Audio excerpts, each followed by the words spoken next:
Hello दोस्तों, तो आज के हम लोग क्लास में क्या पढ़ने वाले हैं? तो स्वरों का वर्गीकरण। हम लोग आज की क्लास में पढ़ेंगे स्वरों का वर्गीकरण। तो बाबू, स्वरों का वर्गीकरण कई आधारों पर किया गया है। स्वरों का वर्गीकरण कई आधारों पर किया गया है। एक क्या है? मात्रा के आधार पर। मात्रा के आधार पर अगर एग्जाम में आपसे पूछे कि मात्रा के आधार पर स्वर के कितने भेद होते हैं, मात्रा के आधार पर स्वर के कितने भेद होते हैं, तो आपका उत्तर कितना होगा? 3 होगा। आपका उत्तर कितना होगा बाबू? 3 होगा। वह कौन कौन है?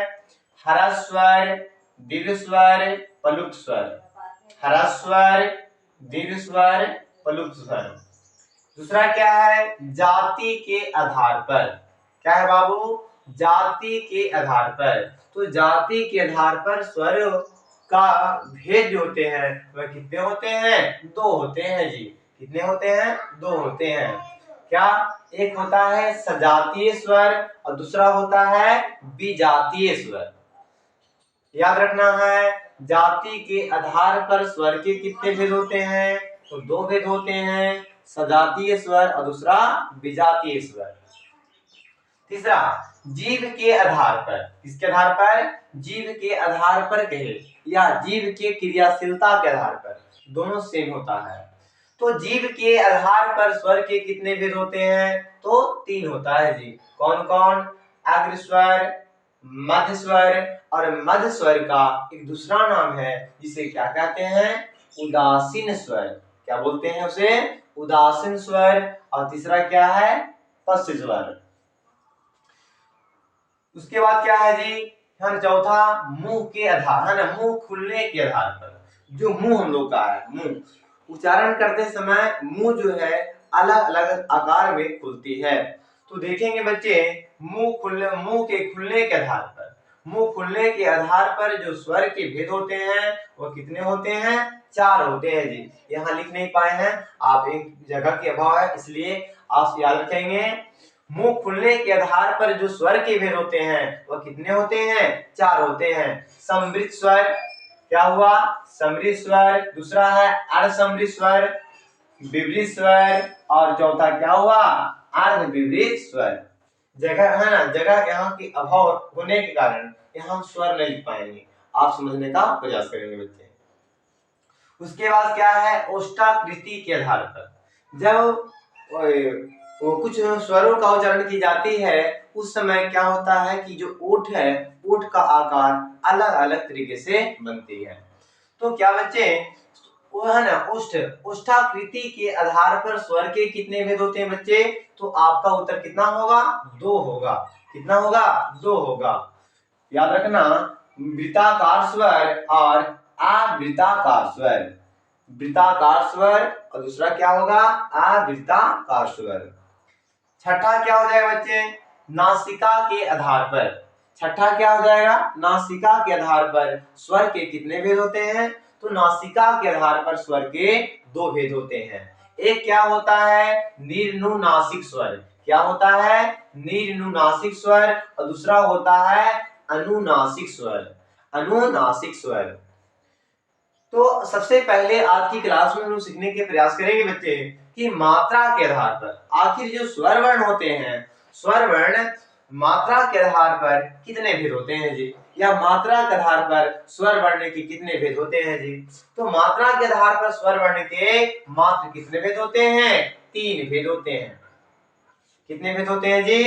3 भेद होते हैं। मात्रा के आधार पर स्वर के कितने भेद होते हैं? कितने भेद होते हैं? तो 3 भेद होते हैं। कितने भेद होते हैं? 3 भेद होते हैं। कौन कौन? एक होता है ह्रस्वर। कौन होता है बाबू? यहाँ लिखे हमने, यहाँ पहले भी लिख चुके हैं। ह्रस्वर, दीर्घ स्वर, प्लुत स्वर। ह्रस्वर, दीर्घ स्वर और प्लुत स्वर। तो सबसे पहले ये सीखेंगे कि ये तो हम जाने कि मात्रा के आधार पर स्वर के कितने भेद? 3 भेद। ह्रस्वर, दीर्घ स्वर और प्लुत स्वर। ह्रस्वर वर्ण किसे कहते हैं? अगर कोई आपसे यह प्रश्न कर दे कि ह्रस्वर, बहुत बार है ना, लगभग सभी एग्जाम में ये सारे ऐसे प्रश्न पूछे जाते हैं। तो ह्रस्व, ये क्या है? ह्रस्व स्वर वर्ण। ह्रस्व स्वर वर्ण किसे कहते हैं? तो आप कैसे उत्तर देंगे? आप भी यहाँ आंसर भी लिख चुके हैं, इसकी परिभाषा भी लिख चुके हैं। जिन स्वर वर्णों के उच्चारण में मतलब क्या हुआ? बोलने पर। जिन स्वर वर्णों के उच्चारण में कम समय, क्या लगता है? उच्चारण में कम समय लगता है, यानी कम समय अर्थात एक मात्रा की समय ली जाती है। जिन स्वर वर्णों की उच्चारण में कम समय अर्थात एक मात्रा की समय ली जाती है, उसे क्या कहते हैं? ह्रस्व स्वर वर्ण कहते हैं। उसे क्या कहते हैं? ह्रस्व स्वर वर्ण कहते हैं। अगर आपसे एग्जाम में यह पूछ दे कि ह्रस्व स्वर वर्ण की संख्या कितनी होती है, तो यहाँ हमने लिख चुके हैं क्या कि इसकी जो संख्या होती है, इसकी संख्या मतलब किसकी संख्या? ह्रस्व स्वर वर्ण की संख्या। तो ह्रस्व स्वर वर्ण की संख्या जो होती है कितना? 4 होती है। ह्रस्व स्वर वर्ण की संख्या कितनी होती है? 4 होती है। वह कौन कौन होती है? अ, ए, ओ, री। क्या हमें इसे उच्चारण करने में क्या कम समय लग रहा है? किसके तुलना में? दीर्घ स्वर वर्ण की तुलना में। किसके तुलना में? तो प्लुत स्वर के तुलना में। तो मेरे प्यारे बच्चे, आज हम लोग देखेंगे कि है ना कि विशेष स्वर वर्ण को है ना किन किन नामों से पुकारा जाता है। कुछ बच्चे वैसे होते हैं मेरे दोस्त कि वे समझ नहीं पाते हैं, अगर ह्रस्व दे दे तो वह समझ जाते हैं, लेकिन और कोई दूसरा नाम दे दे तो मिस्टेक कर जाते हैं। इसलिए हम उन सभी नामों को भी लिखने का प्रयास किए ताकि आप अच्छे तरीका से सीख पाए, अपने एग्जाम की तैयारी सही ढंग से कर सकें। तो मेरे दोस्त क्या है, यह है ना ह्रस्व स्वर वर्ण को लघु स्वर भी कहा जाता है। क्या कहते हैं? लघु स्वर वर्ण कहते हैं। फिर उसे क्या कहते हैं? छोटा स्वर कहते हैं।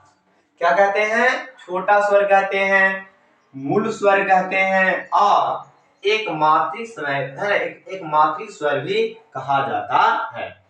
तो बच्चे, आज की क्लास में इतना ही, और फिर जो है कल की क्लास में आप लोग को ये बताएंगे ये क्या छूट गया? दीर्घ स्वर वर्ण छूट गया, और प्लुत स्वर। इन सभी चीजों की हम कल की क्लास में बात करेंगे। और आप इस वीडियो को स्क्रीनशॉट ले लीजिए,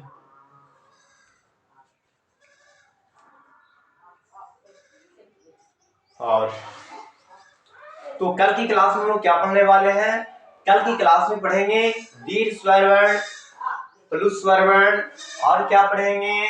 जाति के आधार पर स्वर वर्ण के भेद। तो कल हम सजातीय स्वर वर्ण और विजातीय स्वर वर्णों को समझाएंगे, और आज की जो सेवा को हम समाप्त करते हैं। अगर आपको यह वीडियो अच्छा लगा हो, अपने दोस्तों को पास शेयर करें, चैनल को सब्सक्राइब करें और लाइक करें।